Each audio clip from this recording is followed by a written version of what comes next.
안녕하세요. 위기의 때에 드리는 21일 기도회 이제 8일 차입니다. 오늘도 하나님께서 말씀을 또 사모하시고 또 기도의 자리로 나아가시는 모든 성도님들의 마음을 다 받으시는 줄로 믿습니다. 잠깐 기도하고 시작하도록 하겠습니다. 하나님 아버지, 오늘도 새날을 허락해 주신 은혜 감사드립니다.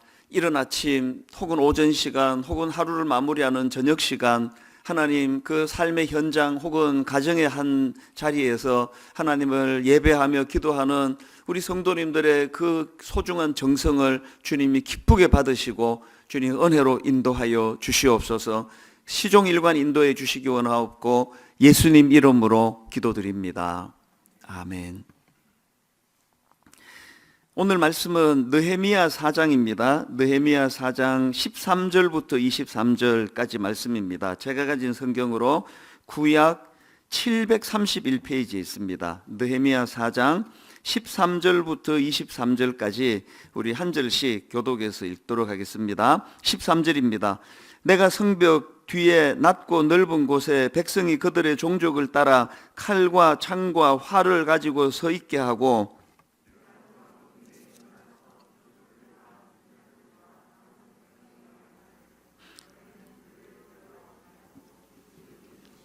두려우신 주를 기억하고 너희 형제와 자녀와 아내와 집을 위하여 싸우라 하였느니라.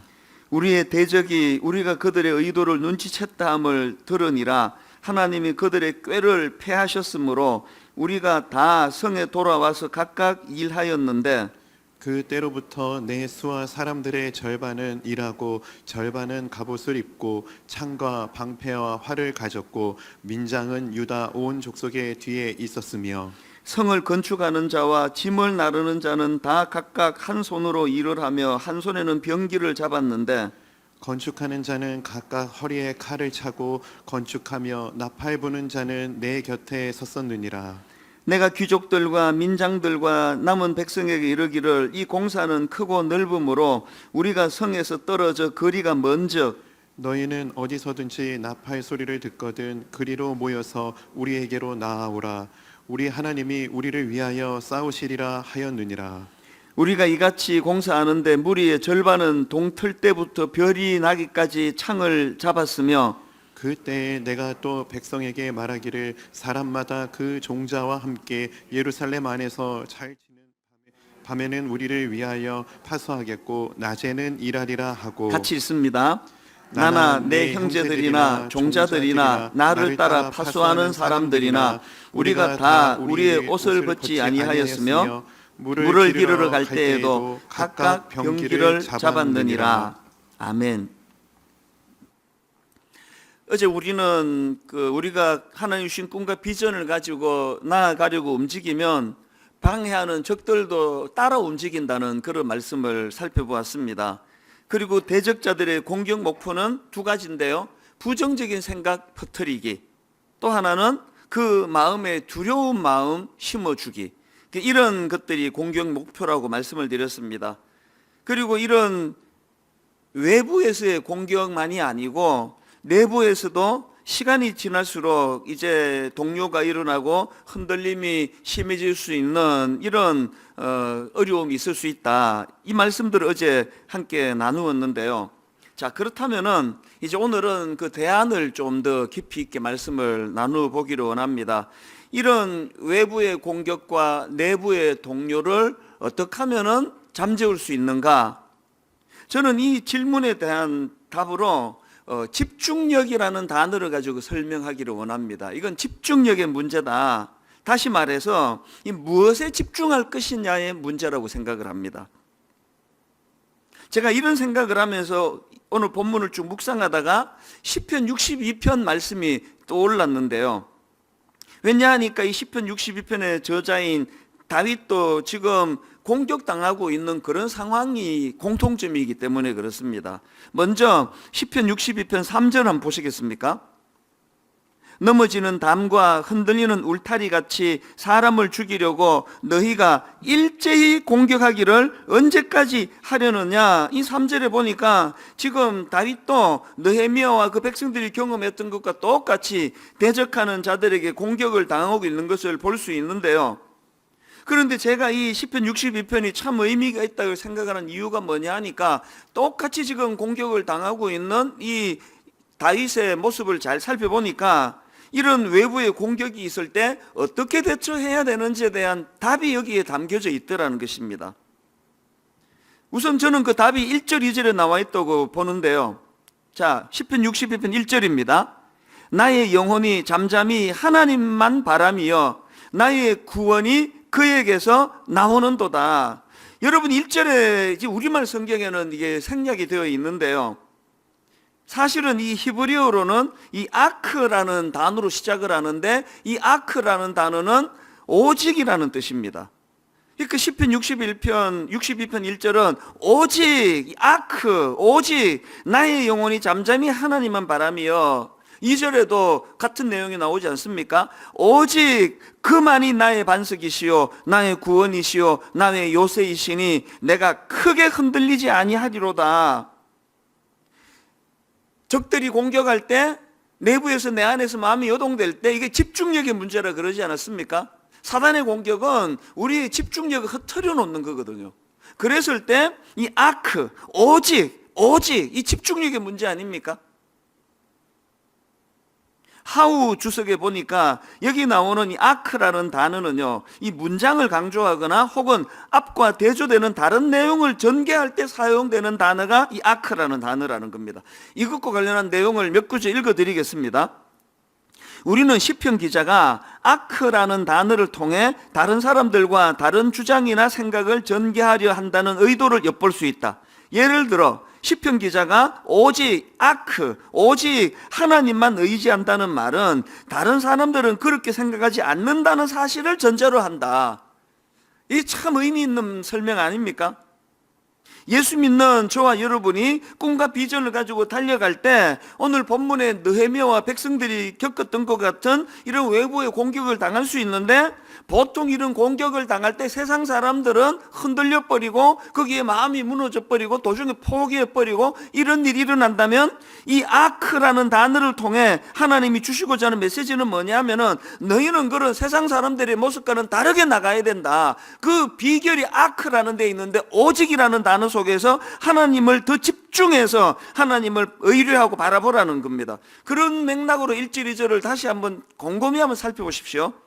1절이 어떻게 시작한다고요? 오직 나의 영혼이 잠잠히 하나님만 바라며 나의 구원이 그에게서 나오는도다. 오직 그만이 나의 반석이시요 나의 구원이시요 나의 요새시니. 우리가 일상적으로 이 땅을 살아갈 때도 늘 나의 영혼이 하나님을 바라고 오직 그분이 내 반석이 되시고 구원이 되시고 요새가 되시고 이거를 묵상도 하고 성경으로도 읽고 찬양으로도 부르지만 이런 사단의 공격이 있고 내 인생의 위기가 찾아오고 마음이 흔들릴 때는 집중해서 오직 나의 영혼이 잠잠히 하나님만 바라며. 믿음이 없는 건 아닌데요, 그 집중력이 없는 신앙생활이 참 우리 위기가 올 때 큰 도움이 안 된다는 것을 경험할 때가 있습니다. 제가 일주일 전에 갑자기 결정이 돼가지고 이 매일매일을 이제 이 설교를 준비하는 이것 때문에 우리 교육자들이 이제 저를 또 사랑하는 마음에서 걱정을 많이 합니다. 그리고 또 성도님들이 이거 뭐 다 이제 화면으로 보니까 목사님 얼굴이 헬스케지신 것 같다, 많이 수고가 많으시는 것 같다는데 그게 다 그냥 선입견이에요. 헬스케지지도 않았고요. 조명 때문에 그렇고 요즘에 점점 활력이 생기는 거예요. 막 매일매일 이 위기를 맞은 이 시대를 놓고 말씀을 준비하고 뭐 기도하면서 나가니까 막 훨씬 제가 막 너무 살아나는 것 같습니다. 왜 그렇습니까? 이게 집중력이거든요. 오직 집중해서 하나님을 의뢰하고 오직 나의 영혼이 잠잠히 하나님만 바라볼 때 이렇게 집중력을 가지고 그분을 의뢰하고 그분 앞으로 나갈 때에 모든 사람들은 다 힘들 것 같다고 생각하시는데 이 반전이 일어나는 걸 제가 지금 경험하고 있는 거거든요.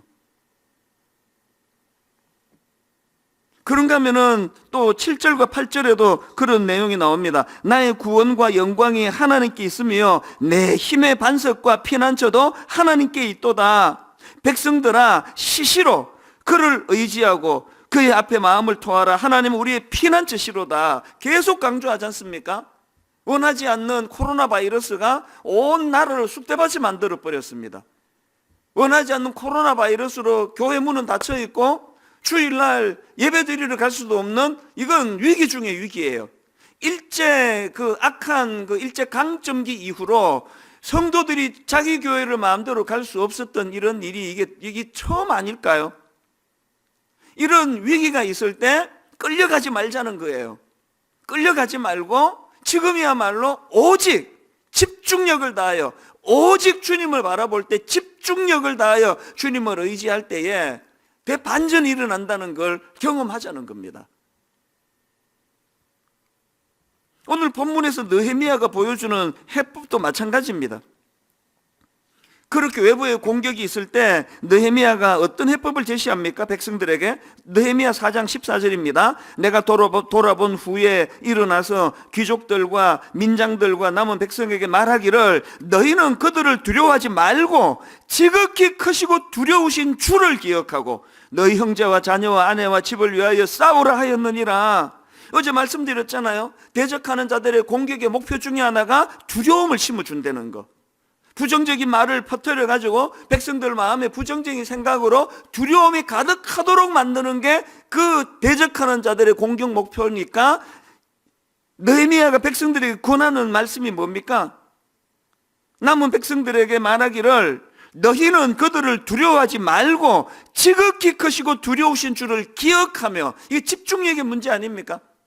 사단은 계속 우리를 공격함으로 말미암아 우리 안에 두려움을 심어주려고 할 때, 우리는 오직 여호와 하나님을 집중할 때에 진짜 두려워해야 될 대상이 누군가를 구분하는 오히려 영적으로 충만함이 회복되는 줄로 믿습니다.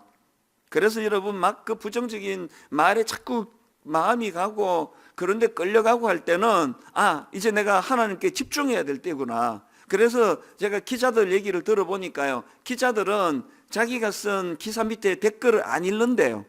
왜? 그래야 편견 없이, 그런데 휘둘리지 않고 자기가 원하는 방향으로 집중해서 기사를 쓸 수 있으니까요. 우리 산만한 마음들을 다 정리하고 지금이야말로 이 21일 동안, 21일을 뛰어넘어서 지금이야말로 이 코로나 바이러스라는 이걸 우리가 하나님 앞에 주신 선물로 받고 오직 여호와 하나님을 집중하도록 하나님이 허락하신 축복의 기간이라고, 이거를 우리가 성화시켜야 됩니다. 어떤 경우라도 코로나 바이러스는 축복이 될 수 없습니다만 영적으로 이거를 우리가 성화시킬 수 있다는 사실이에요. 자, 그렇다면 좀 더 구체적으로 이렇게 느헤미야에게 위기가 찾아올 때 여호와 하나님을 집중하는 그런 모습을 보여줄 때, 이런 집중하는 사람들에게 나타나는 좋은 특징들이 몇 가지 있더라는 겁니다. 느헤미야처럼 이런 위기 속에 하나님을 집중하는 사람에게서 나타나는 어떤 양상이 나타나느냐, 두 가지로 정리를 해봤는데요. 하나님은 집중하는 태도가 가져다주는 양상, 첫째, 기도의 확산으로 그 양산이 나타납니다. 어제 우리가 살펴보지 않았습니까? 느헤미야는 대적하는 자들의 그 공격 앞에 그들을 상대하지 아니하고 3절부터 읽어드릴게요. 암몬 사람 도비아는 곁에 있다가 이르되 그들이 건축하는 돌 성벽은 여우가 올라가도 곧 무너지리라 하더라. 이런 부정적인 말로 공격하니까 느헤미야는 그 도비아를 상대하지 아니하고 하나님을 바로 상대했다고 말씀을 드렸습니다. 바로 4절, 우리 하나님이여 들으시옵소서, 우리가 업신여김을 당하나이다. 이런 느헤미야의 태도가요, 참 지혜롭다고 생각을 하는 게, 사실은요, 그 느헤미야의 기도를 보면은 지금 막 정상이 아니에요. 막 엄청 지금 울분이 꽉 차 있는 걸 볼 수가 있습니다. 그 분노에 찬 그의 기도를 한번 유심히 보십시오. 4절, 5절에 이 느헤미야의 기도가 나오는데 울분 그 자체입니다. 하나님이여, 우리 하나님이여 들으시옵소서, 우리가 업신여김을 당하나이다. 원하건대 그들이 욕하는 것을 자기들의 머리에 돌리사 노략거리가 되어 이방에 사로잡히게 하시고 주 앞에서 그들의 악을 덮어두지 마시며 그들의 죄를 도말하지 마옵소서. 용서하지 말라는 거예요. 하나님 절대로 이것도 용서하지 마시기를 바랍니다. 그들이 건축하는 자 앞에서 주를 노하시게 하였음이니이다. 여기 보니까 지금 느헤미야가 기도를 이렇게 해도 되나? 그런 생각이 들 정도로 막 분노를 쏟아놓고 있습니다. 왜 이게 중요한가 하면은요, 저는 목사기 때문에 참는 게 내 일상 아닙니까? 무조건 참거든요. 많은 사람이 제 정신 건강을 걱정을 해요. 저렇게 무조건 참으면은 저거 우울증 오는데 안 옵니다. 우울증. 왜 안 옵니까? 느헤미야에게서 배운 그대로 하면 되거든요. 울분을 하나님께 토하는 거예요. 하나님께 막 다 토해 놓는 겁니다. 이렇게 기도해도 되나? 이런 생각하지 마십시오. 기왕에 사도행전 7장에 나오는 스데반의 성수관 기도를 할 수 있으면 좋죠. 사도행전 7장 59절을 한번 보시겠습니까? 지금 돌에 맞아 죽어가는 스데반의 이 성수관 기도, 그들이 돌로 스데반을 치니 스데반이 부르짖어 이르되 주 예수여 내 영혼을 받으시옵소서 하고 무릎을 꿇고 크게 불러 이르되 주여 이 죄를 그들에게 돌리지 마옵소서, 이 말을 하고 자니라. 이렇게 기도할 수 있으면 더 이상 바랄 게 없죠. 그러나 30년을 목회하는 저도 이게 지금 안 되는 기도인데 이걸 성도들에게 이렇게 하라고 제가 강조할 수 있겠습니까? 목표는 스데반과 같은 기도지만 이런 기도만을 하나님 받으시는 게 아니라는 걸 아셔야 됩니다. 시편에 보면은 느헤미야와 똑같은 울분과 분노, 심지어는 하나님을 향한 원망, 이런 것들이 다 쏟아져 나오는 것을 보면서 우리가 알아야 되는 게 뭐냐? 저는 오늘의 이 스데반의 기도를 보면서 하나님의 성품이 너무 감사해요. 인간의 이런 희노애락을 있는 그대로 받아주시는 하나님, 이거를 탓하지 아니하시는 하나님, 이분이 우리 좋으신 하나님이세요. 그렇기 때문에 우리는 느헤미야에게서 배워야 되는 게 뭐냐? 원수를 맞상대해가지고 예를 들어가지고 이날 느헤미야가 이제 참다 안 돼가지고 격분을 그 적들에게 쏟아놓았다고 해보세요. 그게 바로 사탄이 원하는 거거든요. 왜? 울분은 울분으로 나으니까요. 그렇다고 무조건 참으라고 하나님 말씀하지 않으세요. 원수 갚는 게 나한테 있으니까 울분을 나한테 쏟아놓아라. 이게 아버지 하나님의 마음이세요. 그리고 또 그 대적하는 것들에게 그냥 쏟아 놓아 봐야 무슨 대안이 나옵니까? 그렇기 때문에 심판자 되시는 하나님 앞에, 그 하나님 앞에 우리 억울함을 하소연하고 억울함을 토해놓는 이게 오늘 느헤미야에게서 배우는 너무나 중요한 모습입니다. 무조건 참으라는 거 아니에요. 우리는 이런 억울함을 토해놓을 수 있는 하나님이 계시고 살아계신 하나님께서는 우리의 이 억울함을 방치하지 않으신다는 이 믿음이 있을 때 시간이 지나놓고 보면은 항상 그때 내가 참기를 잘했지, 그렇게 가슴을 쓸어내릴 때가 내 삶을 돌아봐도 얼마나 많은지 모릅니다. 저는 다혈질이기 때문에요, 수없이 그냥 이거 한번 대갚아 줘야 되겠다, 이제 더 이상은 못 참겠다.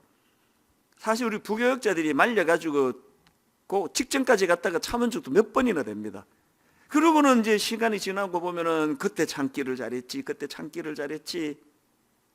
오늘 저는 이 느헤미야에게서 너무나 소중한 교훈을 얻는 겁니다.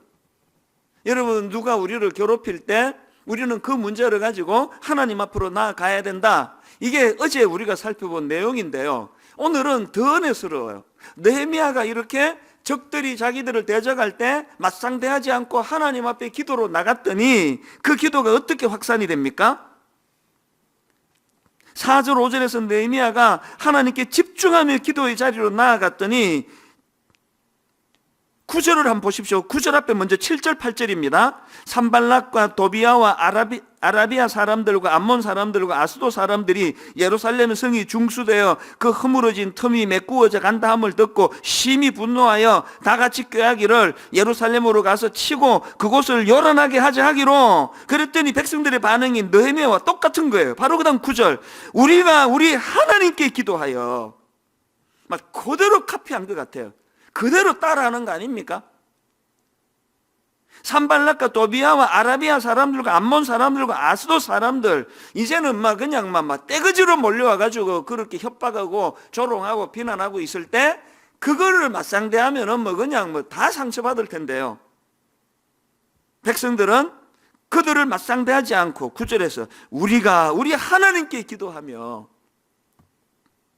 사실 저는 이 하나님의 그 전략이 너무나 참 아름답고 고단수라고 생각하는 게요, 지난주에도 말씀드렸듯이 이 느헤미야서를 교재를 만들고 묵상하기로 한 거는 우리 순장님들을 위해서 만든 거거든요. 근데 놀랍게도 이제 2월 달부터 시작해 가지고 3주 동안에 순장님들이 토요일까지 이 21일 충분히 묵상을 하고 바로 그 다음 월요일서부터 우리 전 성도들과 순원들이 지금 이것을 함께 살피고 있거든요.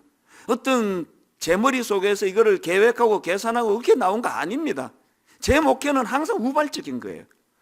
제 목회는 항상 뒷걸음질 치다가 소가 쥐잡는 목회예요. 전혀 이런 걸 계획하지 않았는데 나중에 보면은 전율이 느껴지도록 하나님의 전략이 거기 담겨져 있는 거거든요. 우리 순장님 지도자들이, 순장님이 먼저 3주 동안에 순원들을 생각하면서 느헤미야 지도자 느헤미야의 모습을 충분히 묵상하도록 하나님 인도하시고, 그 지도자들의 묵상이 끝나자마자 바로 그 다음 차질 없이 월요일서부터 이런 순원들의 느헤미야 묵상으로 연결이 되는, 이게 뭘 의미하겠습니까? 이 모습에 저는 너무너무 감사하는 거예요. 순장님들의 성숙한 기도가, 성숙한 묵상이 순원들에게로 확산이 돼가고 있는 줄로 믿습니다. 기도가 확산이 돼야 된다는 거예요. 그런가 하면은 또 한 가지, 두 번째로 살펴볼 게 뭐냐, 이렇게 하나님께만 집중하는 태도가 어떤 양상으로 나타나느냐, 기도와 더불어서 현실적인 대처로 나타나고 있다는 것입니다. 자, 9절을 보십시오. 우리가 우리 하나님께 기도하며 그들로 말미암아 파수꾼을 두어 주야로 방비하는데, 이거 세 번역으로 보니까 이렇습니다. 그래서 우리는 한편으로는 우리의 하나님께 기도를 드리고 다른 한편으로는 경비병을 세워 밤낮으로 지키게 하였다. 여러분, 저는요, 여기 나오는 이 표현이요, 한편으로는 다른 한편으로는, 이 표현의 의미가 너무 와닿습니다. 이 참 치우치는 신앙생활이 얼마나 이게 쉽습니까? 어떤 분들은 경비병을 세워가지고 밤낮으로 지키는 현실적인 대처는 잘 하시는데, 또 다른 한편이 하나님을 의지하는 게 약한 분이 계세요. 그런가 하면은 또 어떤 분들은 기도라는 도구를 가지고 영적으로는 대처를 잘하는데 현실적으로 경비병을 세워가지고 실제적으로 밤낮으로 지키는 이런 현실적인 대처가 모자라는 분이 계세요. 우리는 이 코로나 바이러스라고는 강력한 적 앞에서 하나님이 두 가지를 점검해 주신다고 생각합니다. 한편으로는, 다른 한편으로는. 이 두 가지 균형이 있습니까? 이런 모습이 16절에도 나오는데요, 보십시오. 그때로부터 내 수하 사람들의 절반은 일하고 절반은 갑옷을 입고 창과 방패와 활을 가졌고 민장은 유다 온 족속의 뒤를 이었으며, 여기 보니까 절반은 일하고 절반은 보초로 쓴다 그러네요. 이 균형 아닙니까? 17절도 마찬가지입니다. 성을 건축하는 자와 짐을 나르는 자는 다 각각 한 손으로 일을 하며 한 손에는 병기를 잡았는데, 18절 건축하는 자는 각각 허리에 칼을 차고 건축하며, 혹시나 있을지 모르는 전쟁에 대비해가지고 일을 할 때에도 한 손에 병기를 잡거나 허리에 칼을 차서 즉시 반응할 수 있도록 하는 이 균형 아닙니까? 23절도 마찬가지입니다. 나나 내 형제들이나 종자들이나 나를 따라 파수하는 사람들이나 우리가 다 우리의 옷을 벗지 아니하였으며 물을 기르러 갈 때에도 각각 병기를 잡았느니라. 전쟁 시 바로 반응할 수 있도록 옷을 벗지 않고 일하는 이 복장이 뭘 의미하겠냐고요. 우리는 하나님 전적으로 일하시는 분인 줄 믿습니다. 하나님을 전적으로 의지합니다라는 이 기도가 필요하다고 한다면, 또 다른 한편으로는 하나님 주시는 지혜와 하나님 주시는 여건을 가지고 내가 할 일을 최선을 다해서 하는 거예요. 저는 이런 본문의 말씀들을 쭉 보면서 제가 늘 묵상하기를 좋아하는 시편 78편 말씀이 떠올라졌는데요. 자, 시편 78편 70절 71절 잘 아는 말씀이에요. 또 그의 종 다윗을 택하시되 양의 우리에서 취하시며, 양의 우리에서 취하시며. 젖 양을 지키는 중에서 그들을 이끌어내사 그의 백성인 야곱, 그의 소유인 이스라엘을 기르게 하셨더니, 다윗을 지도자로 세우시는 과정에서 어디 뭐 골방에서 혹은 뭐 자는데 혹은 어디 뭐 책상머리가 아니에요. 양치기 목자인 다윗에게 양의 우리는 삶의 현장 아닙니까? 그 삶의 현장에서 젖 양을 지키는 중에서 그들을 이끌어내사 이렇게 삶의 현장에서 다윗을 불러 이스라엘 지도자로 삼았더니 72절에 이런 결과가 나옵니다. 이에 그가 그들을 자기 마음의 완전함으로 기르고 그의 손의 능숙함으로 그들을 지도하였도다. 이게 기도와 더불어 현실적인 대처를 잘하는 사람에게서 주어지는 선물이라고 생각합니다. 이 코로나 바이러스를 통해서 영적으로는 우리 내면이 더욱더 잘 다듬어지기를 바랍니다. 그런가 하면은 그것이 다가 아닙니다. 내 삶의 현장에서 다윗처럼 이 손의 능숙함으로 현실적인 대처를 잘 해나감으로 말미암아 이 두 균형을 잘 세워보자는 겁니다. 이제 한 가지 말씀만 더 드리고 이제 오늘 말씀을 마무리하려고 하는데요. 저는 느헤미야 4장 23절을 세 번역으로 여러 차례 반복해서 읽었습니다. 제 자신을 점검하면서. 이런 내용입니다. 나도 나의 형제들도 내가 데리고 있는 젊은이들도 나를 따르는 경비병들도 우리 가운데 어느 누구도 옷을 벗지 않았으며 물을 길러 갈 때에도 무기를 들고 다녔다. 여기서 제가 계속 묵상하면서 집중한 게 맨 먼저 나오는 나도예요. 나도 목사인 나도, 순장인 나도, 지도자인 나도, 맨 앞에서 말만으로 지도하는 것이 아니라 나도. 그저께 우리 순장님들을 제가 격려하고 세워드리면서 그런 말씀을 드리지 않았습니까? 분당 우리 교회 되면 수많은 우리 지도자들, 순장님들, 우리 장로님들, 그들의 이 나도의 정신, 말만 갖고 다락방을 인도하시는 것이 아니라 나도 똑같이 먼저 솔선수범하고 본을 보이며 맨 앞장서 그런 본을 보이는 그런 지도자들이 있었기 때문에 분당 우리 교회가 어떤 경우라도 지금까지 흔들림 없이 올 수 있었고 앞으로도 흔들림 없이 1만 수도 파송 운동이 가능하게 되리라고 저는 믿습니다. 이런 의미에서 이제 느헤미야에게 배우는 이 지도자의 모습, 적의 공격을 대비하는 모든 과정에서 먼저 모범을 보이고 솔선수범하며 그런 유다 백성들을 지도하고 인도하는 이 느헤미야 모습. 오늘 기도하실 때는 특별히 우리 순장님들을 위해서 기도해 주시기 바랍니다. 당의 장로님들을 위해 기도해 주시기 바랍니다. 우리 교역자들을 위하여 부족한 저를 위해 기도해 주시기 바랍니다. 말만 갖고 떠드는 지도자가 아니라 우리 모든 이 교회 지도자들은 느헤미야와 같이 솔선수범해서 가장 먼저 나도의 정신으로 그렇게 목양하고 섬기는 지도자들이 모인 교회 되게 하여 주시옵소서. 두 번째 중요한 기도 제목이 있습니다. 4월에 국회의원 선거가 있는데요. 이게 코로나 바이러스보다 이게 훨씬 중요한 문제예요. 하나님 이 나라 지도자들이 이 느헤미야와 같은 솔선수범의 정신을 가지고 출마한 지도자들이 많이 나올 수 있도록 도와주시고 그들을 볼 수 있는 영안을 우리 국민들에게 일어날 수 있도록, 그래서 분별력을 가지고 투표할 수 있도록 기도해 주시고요. 더 중요한 거, 오늘 함께 예배하시는 여러분 모두가 다 어떤 형태든지 여러분은 다 지도자세요. 난 주부인데요. 여러분 한 가정의 아들, 딸들을 지도하는 지도자세요. 지도자, 주부는. 이 남편들은 한 가정을 지도하는 지도자예요. 직장에서, 교회에서, 각양의 모임에 우리 모두는 다 지도자예요. 이 말씀을 우리가 묵상하면서 하나님, 지도자들인 내가 느헤미야의 본을 따를 수 있기를 원합니다.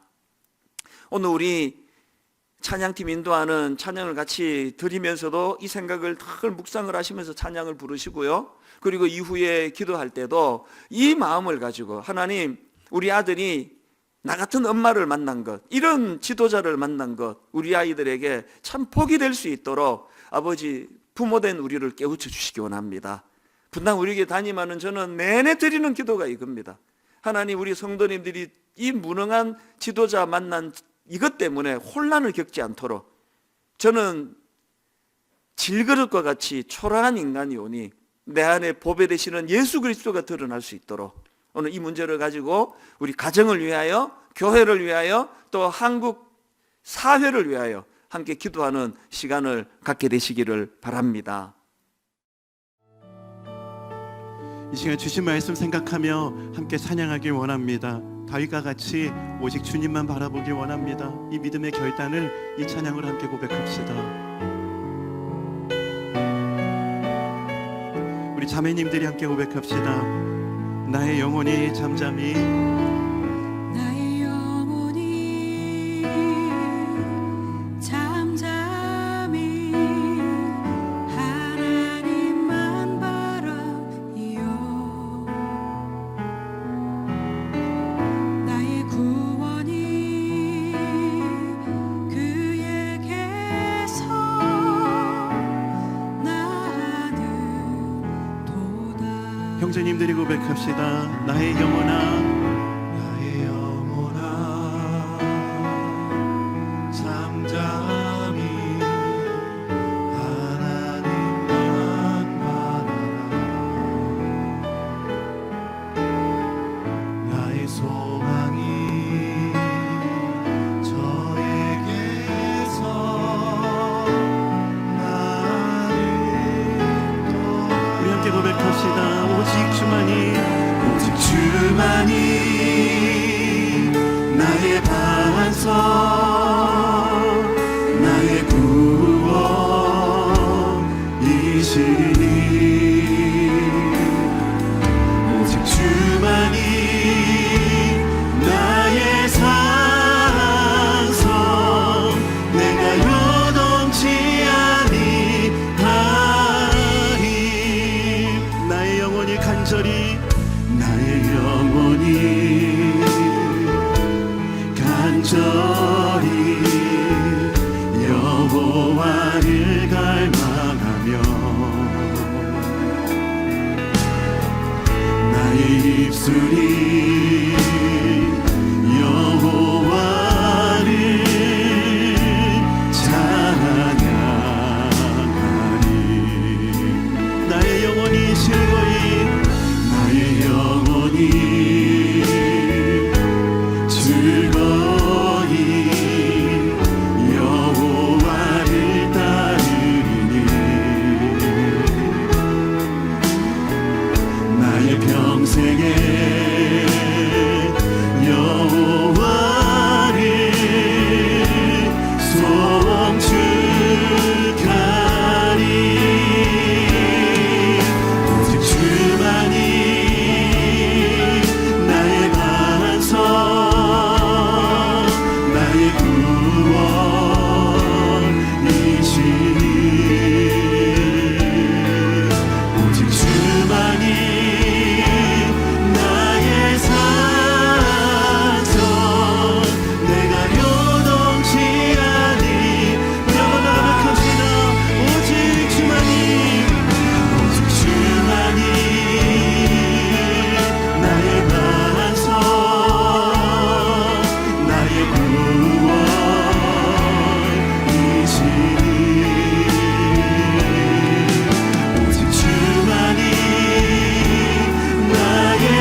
언제나 도움이신 하나님을 바라보며 이 시간 믿음으로 함께 기도하길 원합니다. 말씀을 기억하며 우리 도움이신 하나님 앞에 간구하며 함께 기도하시겠습니다.